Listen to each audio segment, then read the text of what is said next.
എന്തൊക്കെയുണ്ട് വിശേഷങ്ങള്? എല്ലാവർക്കും സുഖം തന്നെയല്ലേ? ഞങ്ങളിവിടെ സുഖമായിരിക്കുന്നു. അപ്പോൾ ഞാനിന്ന് വന്നിരിക്കുന്നത് വളരെ സിമ്പിൾ ആയിട്ടുള്ള റെസിപ്പി ആയിട്ടാണ്. അതായത് തൈര് ഇഡലി. തൈര് വടയല്ല, തൈര് ഇഡലിയാണ്. ഇതിന് മുൻപ് ഞാൻ തൈര് വട ഇട്ടിട്ടുണ്ടായിരുന്നു. അപ്പോൾ ദീപാവലിയാണെന്ന് എനിക്കറിയാം. ദീപാവലി സ്വീറ്റ്സ് ഒന്നും എനിക്ക് ഉണ്ടാക്കാൻ പറ്റില്ല ഇത്തവണ. അറിയാലോ, എൻ്റെ കൈ അത്ര സുഖമില്ല. അപ്പോൾ ഒരുപാട് സ്ട്രെയിൻ എടുക്കട്ടെന്ന് ഡോക്ടർ പറഞ്ഞ കാരണം കുറച്ച് റെസ്റ്റ് എടുക്കുകയാണ്. അപ്പൊ അടുത്ത ദീപാവലിക്ക് ഞാൻ തീർച്ചയായിട്ടും അടിപൊളി സ്വീറ്റ്സ് ആയിട്ട് വരാം. എല്ലാവർക്കും ഹാപ്പി ദിവാലി.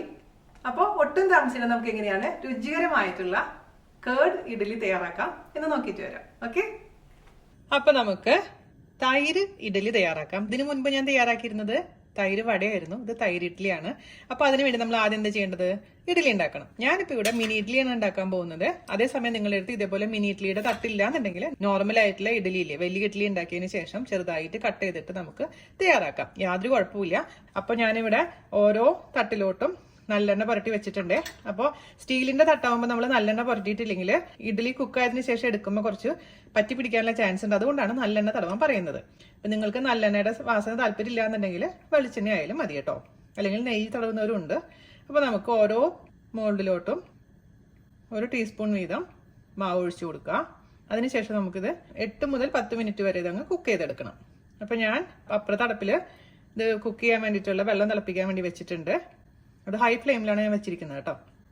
ഇഡലി മാവ് എപ്പോഴും ഞാൻ ഹൈ ഫ്ലെയിമിലാണ് കുക്ക് ചെയ്യാറുള്ളത്.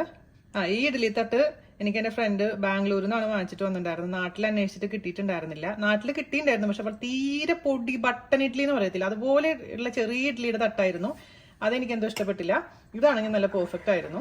ഓൺലൈനിൽ കുറെ നോക്കിയിട്ട് കിട്ടിയില്ലായിരുന്നു കേട്ടോ.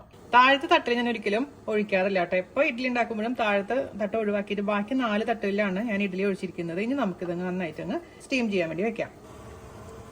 തിളച്ചതിന് ശേഷം മാത്രം വെക്കാൻ പാടുള്ളൂ. അടച്ചു വെക്കാം. 8 മുതൽ 10 മിനിറ്റ് വരെയാണ് കുക്കിംഗ് ടൈം എന്ന് പറയുന്നത്. ഓരോന്നായിട്ട് ഇഡ്ഡലി തട്ടിൽ നിന്ന് നമുക്ക് കാസറോളിലോട്ട് മാറ്റാം. നിങ്ങൾക്ക് തൈര് ഇഡ്ഡലി ഉണ്ടാക്കണമെന്നുണ്ടെങ്കിൽ നേരത്തെ തന്നെ ഇതെല്ലാം പ്രിപ്പയർ ചെയ്ത് വെക്കാം കേട്ടോ.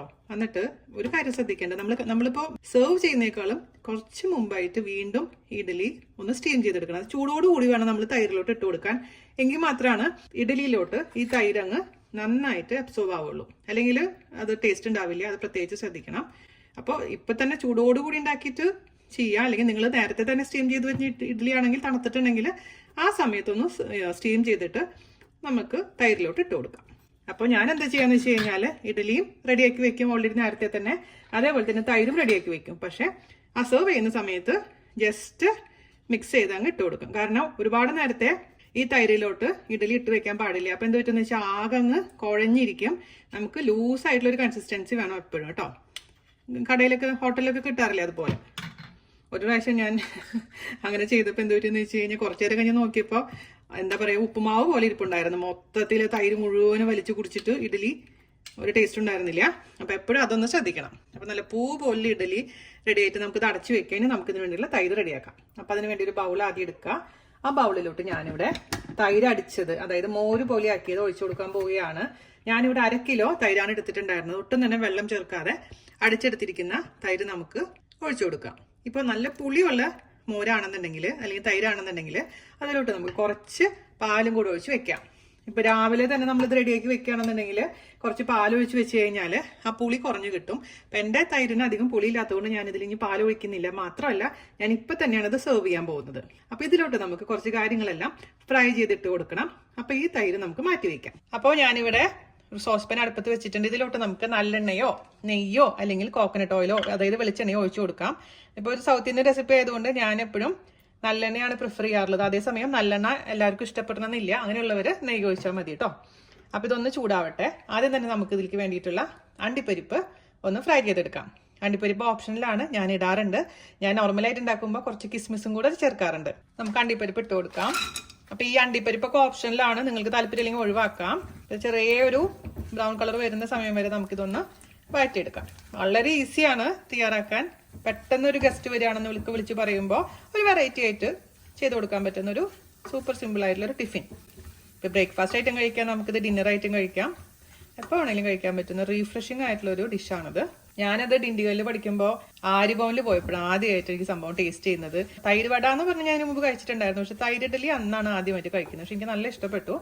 അതിനുശേഷം ഞാൻ ഇടയ്ക്ക് വീട്ടിലുണ്ടാക്കാറുണ്ട്. പക്ഷെ ഇതുവരെ വീഡിയോ ഇട്ടിട്ടില്ല എന്നുള്ള കാര്യം ഞാൻ മറന്നു പോയിട്ടുണ്ടായിരുന്നു. അപ്പോൾ എന്തായാലും നിങ്ങളിത് തയ്യാറാക്കി നോക്കണേ. ചെറിയ ഗോൾഡ് കളർ വന്നിട്ടുണ്ട്, നമുക്കിത് ഒരു പാത്രത്തിലോട്ട് മാറ്റാം, അല്ലെങ്കിൽ നമ്മൾ തൈരിലോട്ട് തന്നെ ഇട്ട് കൊടുക്കാം. ഈ ക്രഞ്ചി എഫക്റ്റ് കിട്ടണമെന്നുണ്ടെങ്കിൽ സെർവ് ചെയ്യുന്ന സമയത്ത് അതിൻ്റെ മേലെ കൂടി ഇട്ട് കൊടുത്താലും മതിയാവും. ഓക്കെ, അപ്പം ഞാനിത് വേറെ പാത്രത്തിലോട്ട് മാറ്റട്ടെ. കടുക് ഇട്ട് കൊടുക്കാം, പച്ചമുളക് ഇട്ട് കൊടുക്കാം, കറിവേപ്പിലയും കൂടെ ചേർത്ത് കൊടുക്കാം. ഇനി ഞാൻ ഇതിലേക്ക് ചേർത്ത് കൊടുക്കാൻ പോകുന്നത് പച്ചമുളകാണ്. ഒരു 4 പച്ചമുളക് വളരെ നൈസാക്കി അരിഞ്ഞത്, അതുപോലെ തന്നെ ഒരു ചെറിയ കഷ്ണം ഇഞ്ചി വളരെ നൈസാക്കി അരിഞ്ഞത്. ഇതും കൂടെ ചേർത്ത് ഇതിൻ്റെ പച്ചമണം മാറുന്ന വരെ അങ്ങ് വഴറ്റിയെടുക്കാം. നമ്മൾ ആ അണ്ടിപ്പരിപ്പ് വറുത്ത എണ്ണ ആയതുകൊണ്ടാണ് കേട്ടോ ഇങ്ങനെ പതഞ്ഞ് വരുന്നത്, വേറെ കുഴപ്പങ്ങളൊന്നുമില്ല. ഞാൻ ഓഫ് ചെയ്തു. അതിലോട്ട് ഒരല്പം മാത്രം നല്ല ജീരകത്തിൻ്റെ പൊടി, അതുപോലെ തന്നെ ഒരു നുള്ളു കായത്തിൻ്റെ പൊടി മിക്സ് ചെയ്യാം.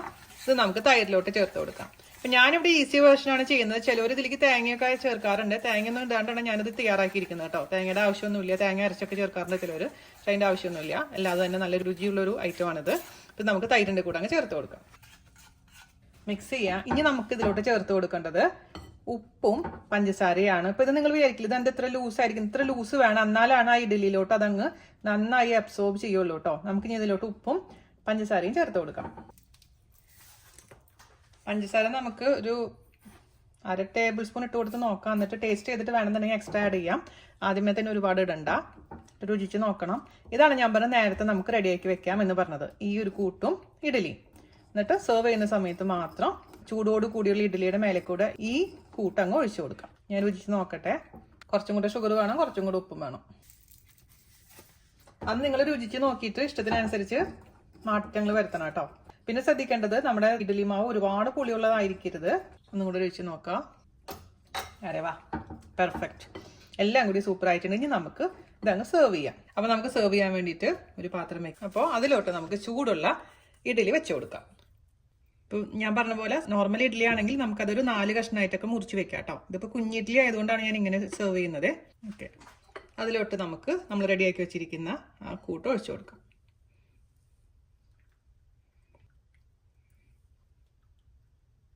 ഇത് മതിയാവും. ഇതിൻ്റെ പുറത്തോട്ട് നമ്മൾ ഫ്രൈ ചെയ്ത് വെച്ചിരിക്കുന്ന കുറച്ച് കാഷ്നട്ട്സ് ഇട്ട് കൊടുക്കുക.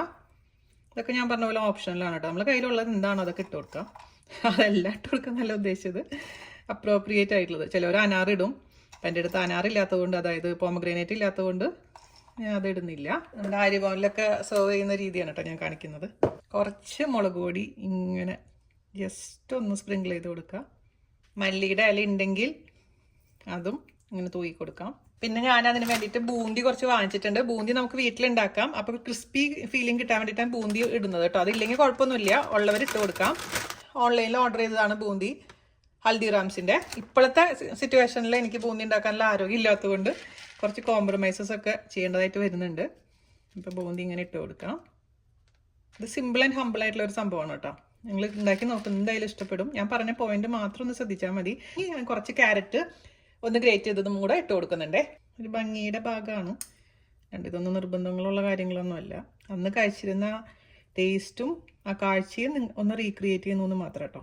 അപ്പോൾ അടിപൊളിയായിട്ടുള്ള ഈസി ആൻഡ് ടേസ്റ്റി ആയിട്ടുള്ള കേർഡ് ഇഡലി അല്ലെങ്കിൽ തൈര് ഇഡലി റെഡി ആയിട്ടുണ്ട്. നിങ്ങൾ എന്തായാലും തയ്യാറാക്കി നോക്കണം. ഞാൻ ഫോട്ടോ എല്ലായിടത്ത് കൊണ്ടുവരാം. അതിനുശേഷം നമുക്കൊന്ന് ടേസ്റ്റ് ചെയ്യാം. ഓക്കെ, അപ്പോൾ കുട്ടികളെ ഇതാ ഞാൻ ഫോട്ടോ എല്ലായിടത്ത് കൊണ്ടുവന്നിട്ടുണ്ട് നമ്മുടെ തൈര് ഇഡലി. അപ്പോൾ ഇതുപോലെ താഴെ ഉണ്ടായിരിക്കണം കേട്ടോ, അതെപ്പോഴും ശ്രദ്ധിക്കണേ. അപ്പോൾ അതുകൊണ്ട് തൈരായിട്ടില്ല ഒഴിക്കേണ്ടത്, മോരായിട്ടാണ് നമ്മൾ ഒഴിക്കേണ്ടത്. ഇതിപ്പോൾ തന്നെ ഞാൻ സെർവ് ചെയ്തിട്ടുള്ളൂ. ഇത് നമുക്ക് കഴിച്ചു നോക്കാം.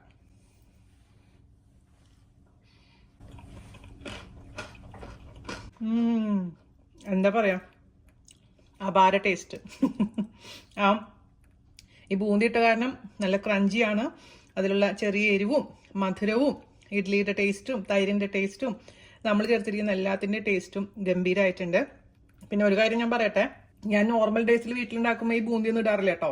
ഇതൊക്കെ ഇപ്പോൾ വീഡിയോ ചെയ്യുമ്പോൾ ഒരു ഭംഗിക്ക് വേണ്ടി ചെയ്യുന്നതാണേ. അണ്ടിപ്പരിപ്പ് എന്തായാലും ഞാൻ ചെയ്യാറുണ്ട്, കിസ്മിസ് ഇടാറുണ്ട്. അത് കണ്ടിപ്പരിപ്പും കിസ്മിസ് ഞാൻ നേരെ തൈരിലോട്ട് തന്നെയാണ് ചേർത്ത് കൊടുക്കാറുള്ളത്. ഇതുപോലെ ലാസ്റ്റ് അല്ലേ ഇടാറുള്ളത് കേട്ടോ. അപ്പോൾ വീഡിയോ ചെയ്യുമ്പോൾ അതിൻ്റെതായ ചെറിയ ചെറിയ മാറ്റങ്ങൾ വരുത്തുന്നത് മാത്രം. അപ്പോൾ ബൂന്തി ഇല്ലാത്തൊരു വിഷമിക്കൊന്നും വേണ്ട, ബൂന്തി ഇല്ലാണ്ടും ഇത് സൂപ്പറാണ്. ഓക്കെ, അപ്പോൾ നിങ്ങൾ എന്തായാലും തയ്യാറാക്കി നോക്കണേ. ഈ സിമ്പിൾ ആൻഡ് ടേസ്റ്റി ആയിട്ടുള്ള ടിഫിൻ തയ്യാറാക്കി നോക്കിയതിന് ശേഷം അഭിപ്രായം പറയാൻ മറക്കരുത്. മാക്സിമം ഷെയർ ചെയ്യുക, നമ്മളൊന്ന് സപ്പോർട്ട് ചെയ്യുക. അപ്പോൾ എല്ലാവർക്കും ഇഷ്ടപ്പെട്ടു എന്ന് വിശ്വസിക്കുന്നു. അടുത്ത റെസിപ്പി ആയിട്ട് വരുന്നവരെ നന്ദി, നമസ്കാരം. താങ്ക്